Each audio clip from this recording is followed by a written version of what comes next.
গাছের এই সবুজ পাতা শুকিয়ে হয় কোটি টাকার সম্পদ।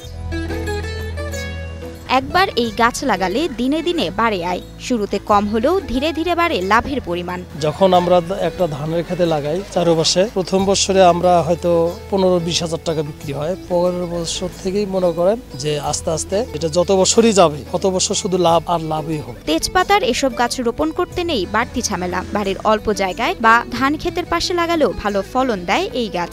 এই গাছ লাগানো বিশেষ একটা জায়গার প্রয়োজন হয় না। ক্ষেতের আইল অথবা রাস্তার ধারে অথবা পুকুরের ধারে সাইড দিয়ে লাগাইলে হয়তোবা কোনো ক্ষতি নাই, আবাদেরও কোনো ক্ষতি নাই। শুধু রান্নার কাজে মশলা হিসেবেই নয়, এই তেজপাতার আছে আরো নানাবিধ ব্যবহার। তেজপাতা এটা মশলা এবং ওষুধের কাজে ব্যবহার হয়। মশলা কোম্পানি, সিগারেট কোম্পানি তো যায়, কয়েল কোম্পানি তো যায়। রংপুরের 2 ইউনিয়নের তেজপাতা যাচ্ছে দেশের বিভিন্ন প্রান্তে। এগুলো তো সব বাইরে, ঢাকা, নওগাঁ, বগুড়া, তারপর চিটাগাং, সিলেট বিভিন্ন জায়গায় যায়। আর বছরে এই তেজপাতাকে ঘিরে লেনদেন হয় শত কোটি টাকা। এক একটা বাগান দেখা গেছে 2 লাখ 3 লাখ টাকাও বিক্রি হয়। মানে সবাই মোটামুটি পাতার ব্যবসাটা করে, কারণ এতে অনেকেই মানে মোটামুটি ভালো সচলতা ভাবে চলে। মানে এই ব্যবসাটা খুবই ভালো একটা ব্যবসা। ফসলি জমির চারপাশে মশলা জাতীয় এই গাছগুলোর চাষ লাভজনক হওয়ায় জনপ্রিয়তা পেয়েছে কৃষকদের মাঝে। প্রতি গাছ থেকে 6 মাস পর পর 5 থেকে 6 হাজার টাকার তেজপাতা বিক্রি করতে পারছেন কৃষকরা।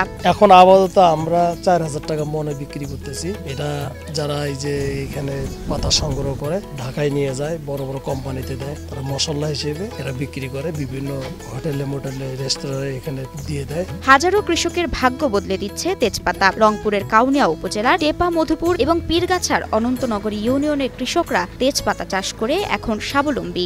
বহু লোক বাগান করছে, এই বাগান করে অনেক লাভ, ধানের চাইতে অনেক লাভ। তেজপাতা চাষকে ঘিরে শুধু কৃষকরাই নন, কর্মসংস্থানের সুযোগ পেয়েছেন স্থানীয় শ্রমিক ও নারী উদ্যোক্তারাও। গাছ থেকে পাতা সংগ্রহ, শুকানো ও বস্তাবন্দি করার কাজে জড়িত রয়েছেন হাজারো যুবক ও নারী। তেজপাতার গাছ এটা আসলে একটা মশলা জাতীয় জিনিস।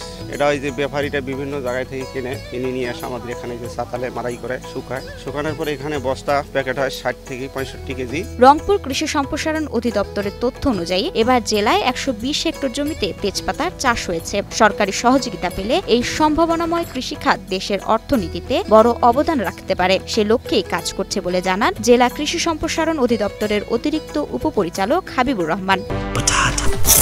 বাছাই করা আলু আর স্পাইসি সিজনিং এ প্রাণ পোটাটা চিপস নাকি বিস্কিট খেয়ে বুঝে নাও। আর তেজপাতা নিঃসন্দেহে মশলা ফসল হিসেবে লাভজনক, কারণ এই মশলা ফসলগুলো আমাদের দেশে কিন্তু দেশের বাইরে থেকেও আনতে হয়। তো সেক্ষেত্রে আমরা মনে করি যে এই ফসলগুলোর চাষ যত বেশি সম্প্রসারণ হবে, আমাদের আমদানি নির্ভরতা কমে যাবে এবং কৃষকরা লাভবান হবে।